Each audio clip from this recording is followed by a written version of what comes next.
بسم اللہ الرحمن الرحیم۔ السلام علیکم ناظرین، بہت سی خواتین نظر بد یا کالا جادو کی وجہ سے اولاد کی بندش کا شکار ہو جاتی ہیں، جس کی وجہ سے انہیں کوئی نہ کوئی ایسی بیماری لاحق ہو جاتی ہے جس کی وجہ سے وہ اولاد سے محروم رہتی ہیں۔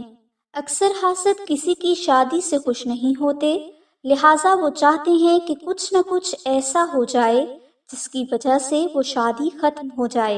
اس لیے اکثر چلاک دشمن کسی کی شادی کو ختم کرنے کے لیے اس کی اولاد کی بندش کر دیتے ہیں۔ یاد رہے کہ ضروری نہیں کہ بندش کی وجہ آپ کا دشمن ہو، اولاد کی بندش کی وجہ نظر بد بھی ہو سکتی ہے، کیونکہ شادی کے پہلے 3 سال تک ہر شادی شدہ یا حاملہ خاتون نظر بد کا شکار بہت آسانی سے ہو جاتی ہیں، اور نظر بد کی وجہ سے شادی شدہ خاتون کو بہت سخت قسم کی پریشانیوں کا سامنا ہمیشہ رہ سکتا ہے۔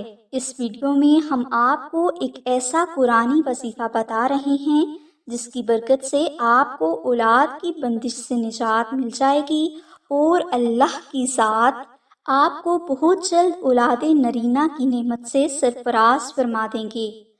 اگر کوئی بہن اولاد کی بندش کا شکار ہے یا کسی اور وجہ سے کوئی بہن اولاد کی نعمت سے محروم ہے، تو یہ بہن چاند کی پہلی جمعرات کو سورہ مزمل کا وظیفہ شروع کرے۔ لہٰذا آپ سب سے پہلے 1 پاؤ پھول مکھانے لے کر رکھ لیں، اور اس کے بعد فجر کی نماز ادا کرنے کے بعد آپ اول و آخر 10 مرتبہ درود پاک ورد کریں، اور درمیان میں آپ 3 دانے پھول مکھانوں پر 3 مرتبہ سورہ مزمل پڑھ کر دم کریں، اور یہ پھول مکھانے آپ کھا لیں۔ اس کے بعد آپ نے پانی کا 1 گلاس پی لینا ہے۔ یہ عمل آپ نے ہر فرض نماز کے بعد کرنا ہے، اور یہ پورا عمل آپ نے 14 دن تک کرنا ہے۔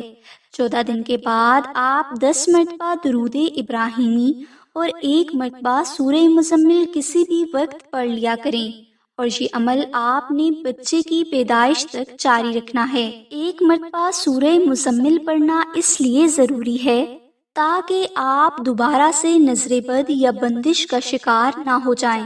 انشاءاللہ اس طاقتور روحانی وظیفہ کی برکت سے آپ کو پرانی سے پرانی بندش سے جلد نجات مل جائے گی، اور آپ کو اللہ کی ذات اولاد نرینہ سے ہی سرفراز فرمائیں گے۔ اس وظیفہ کی ڈیٹیل کے لیے لنک ڈسکرپشن میں دے دیا گیا ہے۔